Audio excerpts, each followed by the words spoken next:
And gold buyers, మీ కష్టాల్లో నమ్మకమైన మీ ఆత్మీయ నేస్తం.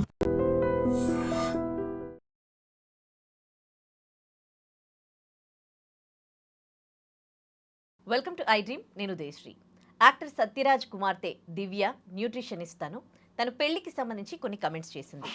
తాను పెళ్లి అనే సాంప్రదాయాన్ని నమ్మనని, నమ్మకం లేదని, రెండు మనసులు కలవాలి కానీ పెళ్లి చేసుకోవాల్సిన అవసరం నాకైతే ఏమీ లేదని, సో నేను పెళ్లి చేసుకోకుండానే పిల్లల్ని కంటానని ఆవిడ మాట్లాడడం జరిగింది. జనరల్గా సెలబ్రిటీస్కి సంబంధించి ఎవరైనా సెలబ్రిటీలు సోషల్ మీడియాలో ఏదైనా సాంప్రదాయాలకు సంబంధించి, ధర్మాలకి సంబంధించి ఏమైనా మాట్లాడినప్పుడు అవి సొసైటీ పైన ఇంపాక్ట్ చూపిస్తాయి. సో ఇప్పుడు ఈవిడ ఏదైతే ప్రశ్నలు లేవనెత్తిందో తన పెళ్ళికి సంబంధించి, ఇప్పుడు యూత్ బాగా దీనికి సంబంధించి అట్రాక్ట్ అయ్యే ఛాన్సెస్ కూడా ఉన్నాయి, ఆలోచిస్తారు కూడా. అసలు ఈ పెళ్ళి అనే సాంప్రదాయం ఎందుకు వచ్చింది, నిజంగా రెండు మనసులు కలిస్తే పెళ్ళి అనేది అవసరం లేదా అని చాలామంది అంటే ఒక ప్రశ్నలాగా మిగిలిపోయింది. ఇప్పుడు ఇదే మన టాపిక్. అసలు పెళ్ళి అనేది ఎందుకు వచ్చింది, పెళ్ళి అనేది అవసరమా, మాట్లాడుకుందాము. మనతో మాట్లాడడానికి motivational speaker, family counsellor and public speaker Vijaya Bangaru garu ఉన్నారు. నమస్తే అమ్మ. నమస్తే ఉదయశ్రీ గారు. సెలబ్రిటీస్ ఏది మాట్లాడినా దాని ఇంపాక్ట్ కొద్దిగా మాత్రం ఎట్లాగైనా ఉంటుంది. అంటే పెళ్ళి అనేది తరతరాల సాంప్రదాయం, మన ధర్మంలో ఉంది, మన సంస్కృతి, ఇది మన కల్చర్. అది ఇప్పుడు ఈవిడ మాట్లాడినంత మాత్రాన ఏది పోదు. బట్ ఒక ప్రశ్న అయితే చాలామంది కొంతమంది కనెక్ట్ అయ్యే అవకాశాలు కూడా ఉంటాయి.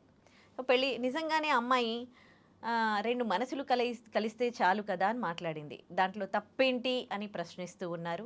అండ్ సాంప్రదాయాల గురించి ఇలా మాట్లాడడం ఏంటి అని కూడా అంటూ ఉన్నారు. అది అంటారు కదా, తప్పున్నర కాదు, ఇంకా చాలా తప్పండి. అంటే మీరు అన్నట్టుగా సెలబ్రిటీస్, మరి ముఖ్యంగా అంటే మనం సెలబ్రిటీస్ అంటే ఎవరు, చాలా ఫేమస్ అయ్యి ఏదో ఒక రంగంలో చాలా ఫేమస్ అయిన వాళ్ళని మనం సెలబ్రిటీస్, అట్లాగే యాక్టర్స్ కదా. జనరల్గా యాక్టర్స్నే సెలబ్రిటీస్ అని అంటారు. ఎందుకంటే వాళ్ళని మనం ఒక దేవుళ్ళలాగా చూస్తాం. వాళ్ళు ఏం చేసినా కూడా ఓహో ఇలాగేనేమో, ఇలా మనం కూడా ఉండాలేమో అని అనుకుంటాం. అందుకే కదా ఏదైనా ఒక సబ్బు అడ్వర్టైజ్మెంట్ కానీ, ఒక పౌడర్ అడ్వర్టైజ్మెంట్ కానీ, ఒక ఏసీ అడ్వర్టైజ్మెంట్ కానీ నీతో నాతో చేయించరు. అలాంటి సెలబ్రిటీస్తో ఎందుకు చేయిస్తారు అంటే, సో వాళ్ళు కూడా ఇదే వాడుతున్నారు, వాళ్ళు కూడా ఇదే ఫాలో అవుతున్నారు కాబట్టి మనం కూడా ఇది కొనుక్కుందాం, మనం కూడా ఇలా ఉందాము. చూసారు, నేను ఏదో ఈ క్రీమ్ రాసుకున్నా, నేను ఎంత అందంగా మెరిసిపోతున్నాను అనగానే జనాలు ఆన్లైన్లో ఆర్డర్ పెట్టేసుకుంటారు. నిజంగా అది వాడుతుందో లేదో తెలియదు. అది ప్రొడక్షన్, అది ప్రోడక్ట్ ప్రమోషన్ కోసం. అట్లాగే అంటే ఏది చేసినా కూడా వాళ్ళని ఫాలో అవ్వడం అనేది మన నైజం, సెలబ్రిటీస్ని ఫాలో అవ్వడం.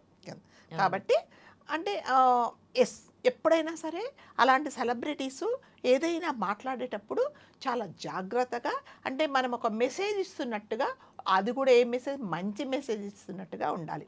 మీరు అన్నట్టుగా సత్యరాజ్ గారి, ఆయన చాలా ఫేమస్ యాక్టర్ ఆయన. సో ఆయన వాళ్ళ అమ్మాయి నేను చూశాను, ఇన్స్టాగ్రామ్లో ఒక పోస్ట్ పెట్టారు.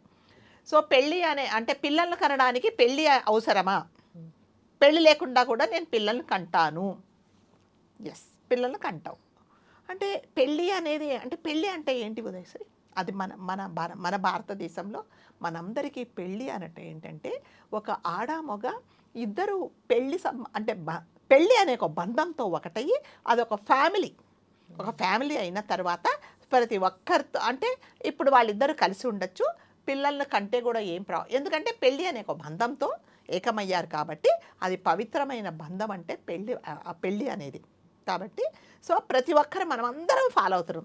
మా అమ్మ నాన్న, మన తాత తరతరాల నుంచి పెళ్ళి అనే ఒక బంధంతో ఏకమై కదా సంసారం చేసుకొని పిల్లలు పుట్టిన తర్వాత ఇది నా ఫ్యామిలీ, ఇది నా బంధము, ఇది నా చెల్లి, నా అక్క, మా నాన్నగారు, మా అమ్మగారు కదా, మా బాబాయి, మా పిన్నిలి, ఏముందండి బంధం ఏంటి, ఒక అంటే ఈ సంబంధాలు, ఈ మానవ సంబంధాలన్నీ ఎలాగంటే ఒకరితో ఒకరికి ఒక సంబంధం ఏముండాలి అంటే ఒక రిలేషన్ ఉండాలి. రిలేషన్ లేకపోతే నువ్వు ఎవరని చెప్తావు?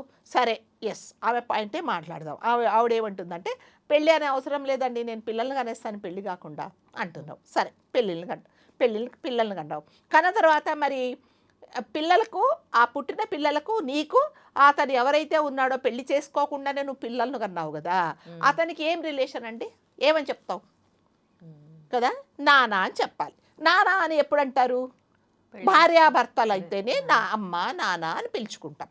మరి నీ కూతురికి, నీ కొడుక్కో ఏమని చెప్తావు? అతను నా బాయ్ ఫ్రెండ్. సో నీ బాయ్ ఫ్రెండ్ని మరి ఏమేమని పిలవాలి?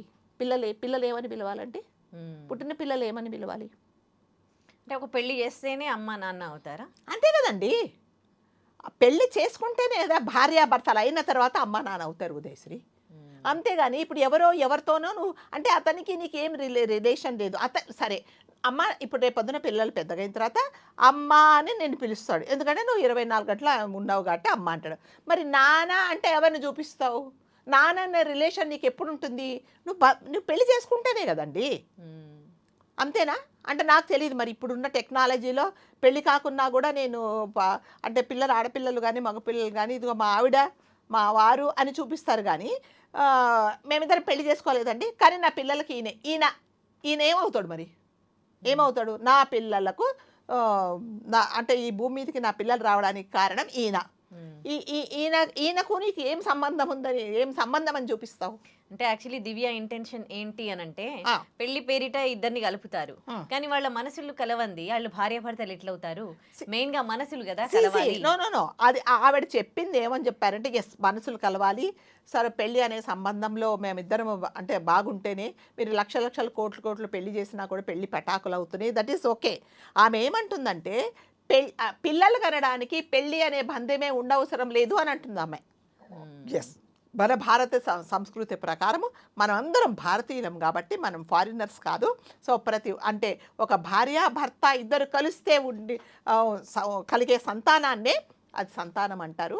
అది అంటే చట్టబద్ధమైంది, అంటే అందరు సమాజం ఒప్పుకుండేది అది. అంతేగాని పర్లేదండి నాకు పెళ్ళి కాకుండా పర్లేదండి నేను పిల్లలు కానేస్తానంటావు. మరి రేపొద్దున పిల్లలకు తండ్రి అంటే నేను మళ్ళీ చెప్తున్నా, ఏమని ఇంట్రడ్యూస్ చేస్తావా నీ పిల్లలకు? ఏమని ఇంట్రడ్యూస్ చేస్తారండి? అతనికి పిల్లలకి ఏం రిలేషన్ ఉంది? మళ్ళీ ఇంకోటి ఏంటంటే పెళ్లి చేసుకున్నాక అంటే భర్త తరపు చుట్టాలు వాళ్ళందరూ కూడా ఒక రిలేషన్, బాబాయి పిన్, అదే నేను చెప్తున్నా. సో మనం జంతువులం కాదండి, జంతువులం కాదు కదా. ఎవరితో అంటే వాళ్ళతో ఏ జంతువుతో ఆ జంతువుతో అదేంటి పిల్లలు దానికి.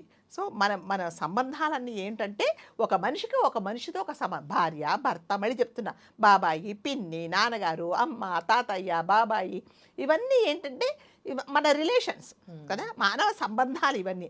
ఆ సంబంధం లేకుండా నేను పిల్లల్ని కంటాను అంటే నువ్వు జావమంటా నేనైతే. అంతే కదా, నీ ఇష్టం. నువ్వు if you are ready to face any challenges. మరి నీకు రేపొద్దున నీకు పుట్టిన పిల్లలకు మళ్ళీ ఏమని ఇంటర్వ్యూ చేస్తావు నీ పిల్లలకి? సరే ఇప్పుడు కూతురో కొడుకో పుడుతుంది, నిన్ను నువ్వు ఏమని ఇంట్రడ్యూస్ చేసుకుంటావు? నాన్న నేను మీ అమ్మని, బాబు నేను మీ అమ్మని అంటది. మరి అమ్మ కదా, మరి ఏం రిలేషన్? అసలు అమ్మని కూడా పిలవకూడదు. నీ డిక్షనరీలో అసలు పెళ్ళి అవసరం లేదు, నాకు పిల్లలు ఉంటే చాలు అంటే మరి నిన్ను నువ్వు ఏమని ఇంట్రడ్యూస్ చేసుకుంటావు? నీ ఫ్రెండ్ అని ఇంట్రడ్యూస్ చేసుకుంటావు. ఫ్రెండ్ అంటే కూడా మళ్ళీ అది ఒక రిలేషనే కదా, ఒక సంబంధమే. కాబట్టి అంటే పిచ్చి పరిపరి విధాలుగా ఆలోచన చదివేస్తే ఉన్నమతి పోయింది అన్నట్టుగా. సో జనాలకు ఎలా అవుతున్నారంటే ఎక్కువ చదువులు చదివేసి చాలా తెలివిగల వాళ్ళం అనుకుని ఇలాంటి పనులు చేసేసి, సరే నువ్వు పోనీ నీ అభిప్రాయం నిన్ను ఎవడు పంచుకోమన్నాడు? నేను ఎవరు చెప్పమన్నారు? నువ్వు చెప్పినందువల్ల ఇప్పుడే సర్వనాశనం అయిపోయింది. పెళ్ళి అనే వ్యవస్థ మీద నమ్మకాలు లేకుండా ఇష్టం వచ్చినట్టుగా పెళ్ళి కాకముందే పెళ్ళి అనే ఆ 2 అక్షరాలు చేసుకోకుండా మిగతా కార్యక్రమాలన్నీ చేసుకుంటారు. ఈవెన్ ఫస్ట్ నైట్లు కూడా ఫోటోషూట్ తీసి పెడుతున్నారు కదా. అలాంటి దరిద్రాలన్నీ జరుగుతూ ఉంటే మళ్ళీ నువ్వు వచ్చేసి నాకు పెళ్ళి అవసరం లేదు, పిల్లలు కనడానికి పెళ్ళి అవసరం లేదు అంటే మరి నువ్వు ఏం సొసైటీకి ఏమి ఇస్తున్నావు కదా? నువ్వు రేపొద్దున నువ్వు అయ్యో నాది తప్పైపోయింది నన్ను నాలుకర్చుకున్నా కూడా జరగాల్సినదైతే జరిగిపోతుంది. సొసైటీలో తెలిసిపోయింది అందరికీ కదా.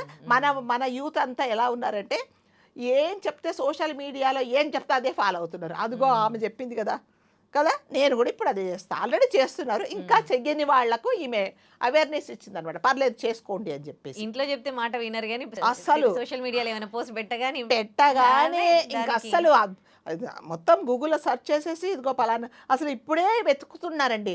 పిల్లలు కనడానికి పెళ్ళి అవసరమా? మళ్ళీ ఆవిడ చెప్పినట్టే చేసుకో అంటే అవసరం లేదు అనగానే ఎవరైనా చేశారా ఈ పని అంటే ఈవిడ మనకు బ్రాండ్ అంబాసిడర్ కనిపిస్తుంది అనమాట. పెళ్లి చేసుకోకుండా పర్లేదు పిల్లల్ని కనొచ్చు అంటే ఒక బాధ్యత కలిగిన ఎవరైనా సరే అలా మాట్లాడరండి. అంటే నాస్తికులు ఇవన్నీ నమ్మరు కదా, నాస్తికులు అసలు వేరే దేవుణ్ణి నమ్మరు. నాస్తికులు అంటే దేవుణ్ణి నమ్మని వాళ్ళని నాకు తెలిసిన నాస్తికులు అంటే వాళ్ళంతా దేవుళ్ళ పూజలు చేసుకోరు, ఈ ప్రసాదాలని ఇంట్లో ఫోటోలు ఉండవు, ఏముండవు, బొట్లు పెట్టుకోరు, దేవుడు బొట్లు పెట్టుకోరు, ఇవన్నీ వేరే.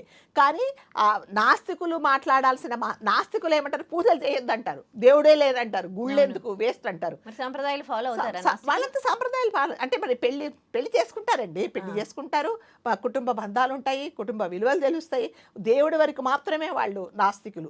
కానీ ఈవిడ మాట్లాడింది నాస్తికత్వం. ఎస్, ఆమె ఇంకొక మాట, ఎస్ నేను పెళ్లి చేసుకున్న తర్వాత మా ఇంట్లో పూజలు చేయనండి, నేను సత్యనారాయణ వ్రతం చేసుకోము, నేను తిరుపతికి వెళ్ళను, నేను డైరెక్ట్గా హనీమూన్కి వెళ్తానంటే ఎస్ నువ్వు నాస్తికురాలివే, ఎందుకంటే మీ నాన్నగారు నాస్తికుడు కాబట్టి మీకు పూజలు లేవు. కానీ ఇప్పుడు ఈమె ఏమంటుందంటే, మరి మీ నాన్న మీ అమ్మ పెళ్లి చేసుకోకుండానే నువ్వు పుట్టావా కదా, మీరన్న ప్రకారమే పోనీ ఆయన సత్యరాజు గారు నాస్తికుడు, మరి నాస్తికుడు పెళ్లి చేసుకోకూడదు కదా.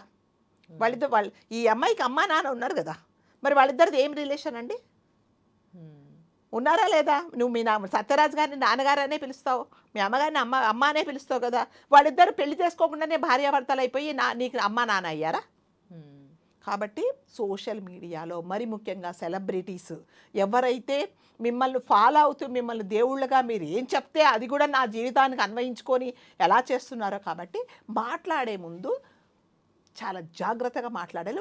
అంటే నీ అభిప్రాయం నీ దగ్గర ఉంచుకో, అంతేగా నువ్వు ప్రతి 10 మందికి చెప్పావు అంటే నువ్వు అంటే పాడైపోయారు ఇంకా సర్వనాశనం అయిపోండి అని చెప్పడం అనమాట. అంతేనా? నువ్వు నాశనం అయిపోయావు, ఇంకా దరిద్రాలు చేసుకోండి, ఇక విచ్చలవిడిగా రోడ్ల మీదనే చేసుకోండి మీ పనులను నేను చెప్తున్నట్టు, అంతే కదా. కాబట్టి సెలబ్రిటీస్ ఎప్పుడైనా సరే మాట్లాడేవాళ్ళు, సెలబ్రిటీసే కాదండి, ఎవరైనా సరే సొసైటీలకు కానీ పబ్లిక్ కానీ వచ్చి డైరెక్ట్ మాట్లాడుతూ ఉంటే మనం మాట్లాడే మాట చాలా జాగ్రత్తగా ఉండాలి. ఎక్కడ వెతికినా కూడా మైక్రోస్కోప్ వేసి వెతికినా కూడా మనం మాట్లాడే దాంట్లో ఎటువంటి పొరపాటు ఉండకూడదు. ఎందుకంటే అదొక మనం పబ్లిక్ సొసైటీకి ఒక మెసేజ్ ఇస్తున్నాం మనం కదా. ఆ మెసేజ్ అది విన్నందువల్ల, అది విని చాలామంది దాన్ని ఇన్స్పైర్ అయిపోయి అలా చేయడానికి ట్రై చేస్తారు. మళ్ళీ చెప్తున్నా, సబ్బులకి, ఏసీలకు, దాని తర్వాత పౌడర్లకి, క్రీమ్లకు వీళ్ళందరినీ ఎందుకు పెడుతున్నారండి? వాళ్ళు చెప్తే జనాలు, మరి ఈవిడ చెప్పింది కూడా అంతే కదా. కాబట్టి దయచేసి అంటే మళ్ళీ అంటే ఆవిడ చెప్పినంత మాత్రాన ఫాలో అవ్వకుండా ఎవరు ఉండరు, ఫాలో అవుతారని లేదని కాదు. అంటే ఇప్పుడు వాళ్ళు అయ్యో ఆమెనే చేసింది కదా పర్లే అంటే ఇలా కూడా చేసుకోవచ్చు అనమాట. ఇప్పుడే పెళ్లి కాకముందే లివింగ్ రిలేషన్ చెప్పేసి అనేసి 10 సంవత్సరాలు, 5 సంవత్సరాలు, 4 సంవత్సరాలు ఇష్టం వచ్చినట్టు అన్నీ అయిపోయిన తర్వాత నువ్వు నాకు నచ్చలేదని బయటికి వెళ్ళిపోతున్నారు కదా. మళ్ళీ రేపొద్దున వాడు ఎక్కడ కనిపిస్తే కూడా నీకేంటి, 10 సంవత్సరాలు ఒకే రూఫ్ కింద ఉండి మీరు అంటే పెళ్ళి అనే ఆ 2 అక్షరాలు చేసేసి మిగతా అంతా బాగానే ఉన్నారు. మళ్ళీ మిగతా అంటే ఎలా ఉన్నారు, భార్యాభర్త. మళ్ళీ చూడండి వాళ్ళిద్దరి మధ్య భార్యాభర్త లాగే ఉన్నారు. తర్వాత ఏమైంది, తూ అనుకొని వెళ్ళిపోయారు. నువ్వెవరో నేనెవరో నాకు తెలియదు కదా. కాబట్టి ఇప్పుడే సర్వనాశనం అయిపోయిందండి సొసైటీ. అయితే ఎంత పాడైపోవాలో అంత పాడైపోయింది. ఇంకో పాడైపోవడానికి ఇప్పుడు ఇంకొక మార్గం చూపిస్తుంది అనమాట. కాబట్టి ఇది మంచిది కాదండి. మన భారతీయ సంస్కృతి అనేది చాలా గొప్పదండి. ప్రతి ఒక్క ఫారినరు, ప్రతి ఒక్క విదేశీయులు, ప్రతి ఒక్కరు మనం చూసి ఇన్స్పైర్ అవుతారు. భారతీయ సంస్కృతి అంటే చాలా పెద్దది. అక్కడ కుటుంబ విలువలు ఉంటాయి, తల్లిదండ్రులను గౌరవిస్తారు, పెద్దవాళ్ళని గౌరవిస్తారు, వాళ్ళకి చాలా పద్ధతులు ఉంటాయి, వాళ్ళకు చాలా సాంప్రదాయాలు ఉంటాయి అనేసి మన సాంప్రదాయాన్ని వాళ్ళు ఫాలో అవ్వడానికి వాళ్ళు ట్రై చేస్తుంటే ఇట్లాంటి వాళ్ళు పనికిరాని వాళ్ళందరూ వచ్చేసి పెళ్లి లేకుండా పర్లేదు పిల్లలు కనొచ్చు, నేను దేశం మీదకి వదిలేస్తాను అని అంటే అది ఎంతవరకు కరెక్టే మాట్లాడిన వాళ్ళదే తెలుస్తుంది అనమాట. చాలామంది ఉదయశ్రీ ఫారినర్స్ కట్టుబొట్టు మంచిగా వేసుకొని ఇక్కడికి వచ్చిన తర్వాత ఫాలో అవుతున్నారు. నేను చెప్పండి, నేను చాలామంది నా దగ్గర ఫారినర్స్ ఆన్లైన్లో క్లాసెస్ చదువుతారు. వాళ్ళు ఇండియాకి వచ్చినప్పుడు కంపల్సరీగా నాతో పాటు నేను షాపింగ్ తీసుకెళ్తా వాళ్ళను. శారీస్ కొనుక్కొని మా ఇంట్లో ఉంటారు అన్నమాట. ఒక 2 రోజులు గెస్ట్ లాగా ఉంటే శారీస్ ఎలా కట్టుకోవాలి, తర్వాత ఎలా ఉండాలి, బొట్టు ఎలా పెట్టుకోవాలి, తల దూకోవడం ఎలాగా, బొట్టు అదేంటి పువ్వులు ఎలా పెట్టుకుంటారు, వాళ్ళకి అన్నం తినడం కూడా జనరల్గా వాళ్ళందరూ స్పూన్లతో తింటారు. అన్నం తినడం కూడా చేత్తో కలుపుకోవడం కూడా వాళ్ళకి రాదు. సో నేను నా దగ్గరకు ఒక అమ్మాయి అట్లాగే వస్తే అన్నం ఎలా కలుపుకోవాలి అనేది కూడా నేను చూపించాను ఆ అమ్మాయికి. అలా మనది వాళ్ళు ఫాలో అవుతుంటే మనం వెళ్ళేసి ఇప్పుడే చెప్పా మళ్ళీ చెప్తున్నా సర్వనాశనం అయిపోయిందండి. ఇంకా పురుగులు పట్టిపోయింది అనుకోండి, అట్లా అయిపోయింది ఈ సొసైటీ. సో ఇలాంటివన్నీ దయచేసి యువత ఒకసారి ఆలోచించుకోండి. ఇది అది మన సాంప్రదాయం కాదని నేను చెప్తా అల్టిమేట్గా. మంచి విషయం చెప్పారు. Thank thank you. And for more videos, Please subscribe to iDream. Please subscribe to iDream. Please subscribe iDream. And please subscribe to iDream. For more videos, subscribe to iDream. Please like, share, and subscribe to the channel. Congratulations, iDream. Subscribe to iDream. Subscribe to iDream. so subscribe to iDream Media. iDream ki iDream team andarki huge congratulations. Please subscribe iDream Media. Please subscribe to iDream. Subscribe iDream. Please subscribe to iDream. iDream అంటే నా కళల ఛానల్ను subscribe చేసుకున్న నోరు తిరుగుతలేదు, మీరైతే గంట గుర్తు కొట్టరు. For more such videos, please subscribe to iDream. Subscribe to iDream. Please subscribe to iDream. Please subscribe iDream Media. Please do subscribe to iDream. Please subscribe to iDream Media. For best entertainment and information, please subscribe iDream. And don't forget to subscribe to iDream.